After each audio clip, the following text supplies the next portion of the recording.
Hello, I am TheShmoJoe, and today we are taking a look at Hawken. Hawken is a first-person shooter mech game by Meteor Entertainment.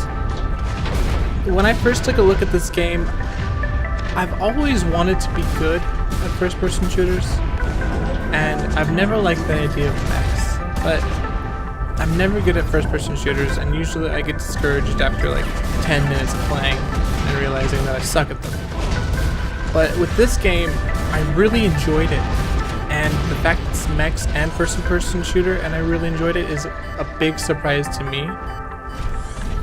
The biggest thing I was worried about with a mech game was the customization.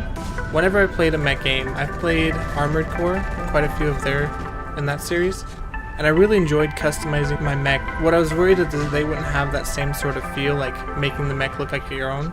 And that's definitely not the case here. There are a bunch of microtransactions for the customization visually, which is not a big deal considering you can lock everything else in the game through just playing, which is absolutely crucial to me in a free-to-play game. The classes are all very unique. They all have a special power and guns and certain weapon types associated to them. For example, the Berserker, when he activates his special ability, he gets move speed and damage, so he's able to deal a lot of damage and be very nimble, especially due to his low health pool, as opposed to the Sharpshooter, who's more of a long-range sniper type.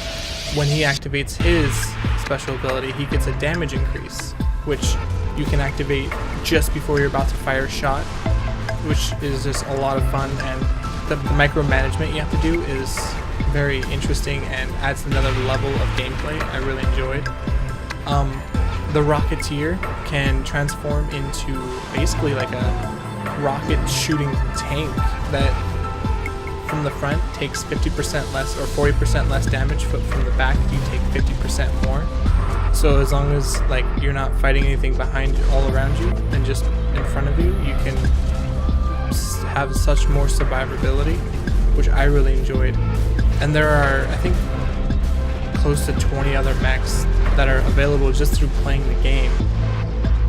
Not to mention the individual customization, like there are items and you can get different items like holograms and stuff to put down, and grenades and mines and stuff like that, as well as being able to customize each individual stat on your mechs. And there's also internals which you can use that have like passive effects. You take 10% less damage if you just died until you get a kill, stuff like that. The mechs feel very strong, like you feel as it's turning, you feel like you can, I don't know, it's kind of like you can feel the weight of the mech turning. It's slow and manly, to put it bluntly. They did a really good job with the graphics in this game.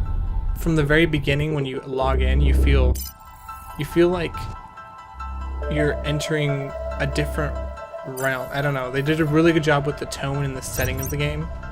I really enjoyed the feel of this post-apocalyptic mech-based area. I don't know, I just really enjoyed the tone they set.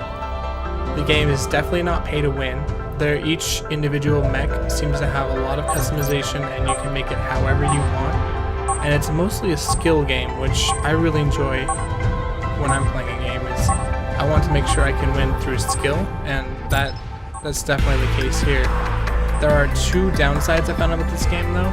Not being able to get rid of extra mechs. You unlock mechs through your pilot level, which you get experience for whatever you play. Experience for your pilot level, and then your mechs also individually level up.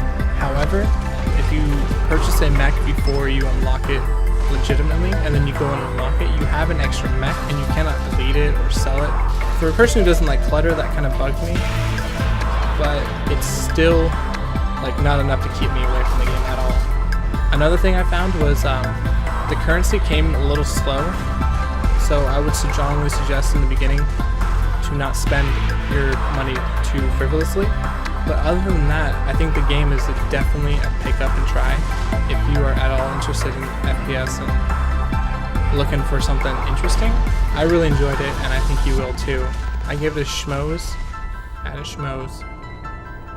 And again, I am TheShmoJoe. And if you enjoy learning about free-to-play games or free games, you should subscribe. I will leave a link to that at the end of the video and right here. Boom. Thank you for watching.